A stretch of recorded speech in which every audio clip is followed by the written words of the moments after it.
What can you tell us so far? Good afternoon, Kitele. In fact, this particular committee has been doing the final touches to its report before it's tabled in the National Assembly, either this afternoon or maybe seek the indulgence of the Speaker to have it tabled tomorrow afternoon when the House convenes in the afternoon session. But as it were, the preliminary report which was presented before Parliament, it really attracted a lot of criticism from members, and these was seen by the fact that members were also in a catch-22 situation, because that time they had only 7 days to present their report.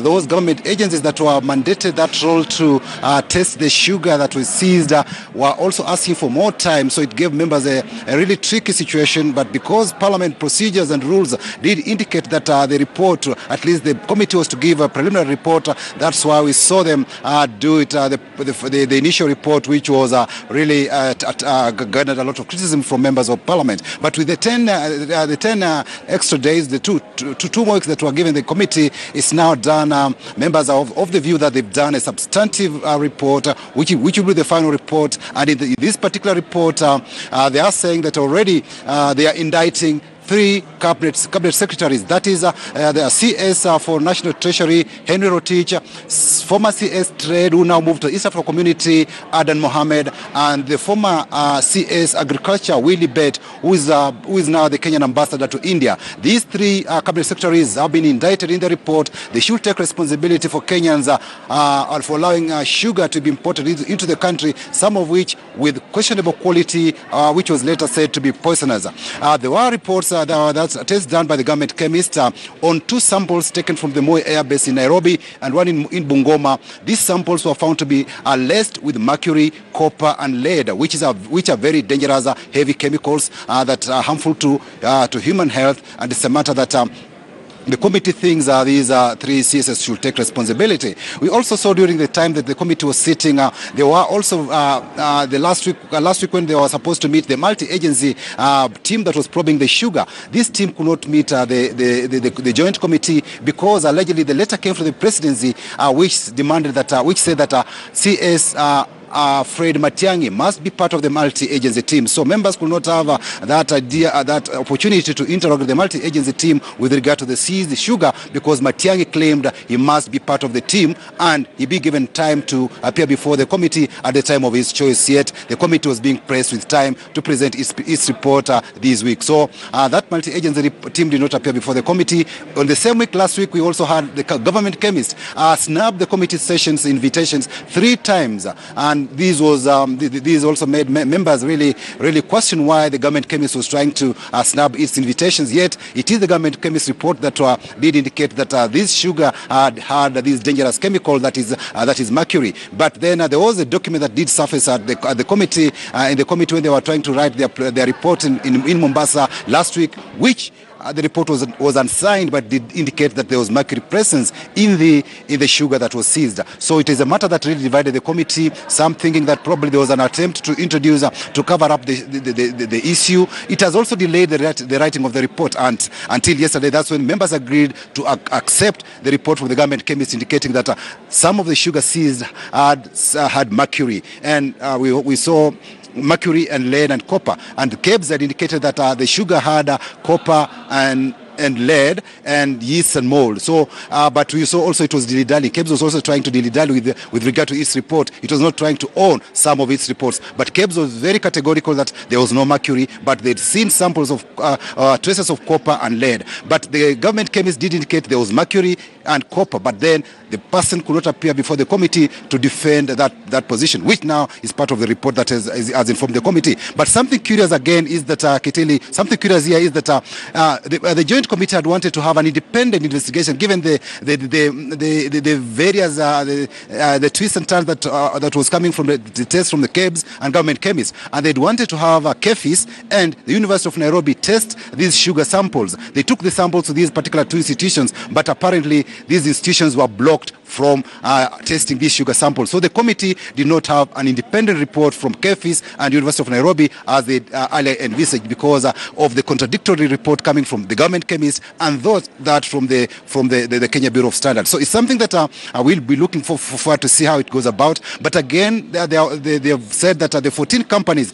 that were allowed a window to import sugar into the country, taking advantage of the import duty, these 14 companies should be indicted and be forced to pay 10 billion shillings in worth of import duty tax, which they evaded during that particular window, which was allowed by the then CS Agriculture Willie Bett to allow these companies. They alleged that they had the sugar was already in the high seas, but then they wanted to be given that opportunity to download this sugar. This sugar, when it was downloaded at the go-downs at the port of Mombasa, the public health officer raised concerns because they were being, the way this sugar was being repackaged, it was handled like the way sand harvesters do it, with shovels and all manner of crude weapons, which the public health officer at the port of Mombasa, Kilindini port of Mombasa, raised public health concerns because the way this sugar was being handled, it was bound to be contaminated and unfit for human consumption. So this particular sugar, so far, unfortunately, the one that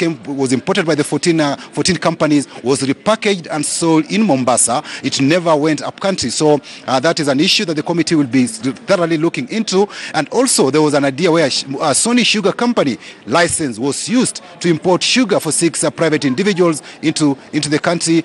Individuals who escaped who evaded paying import duty worth 3.2 billion shillings, yet Sony Sugar only made a paltry 86.7 million shillings. The money whose managing director for Sony Sugar says was used to pay cane farmers in Sony Awendo. But it's a matter that the committee is seized of and says that the Sony Sugar Board of Management, together with its management, should be held responsible for allowing private millers to use its license to import sugar into the country and then offload it to the local market without paying the government tax. So it's something that is in the report. And also the other aspect is that during this particular window, the import window that was brought in by the 3 Gazette notices that were brought in by the CS Henry Rotich, Kenyans,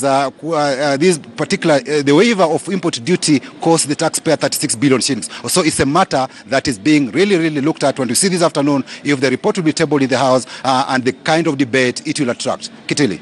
So Patrick, very quickly, thank you for the snippets of what to expect in that report. But there was a lot of backlash last time on the floor of the House.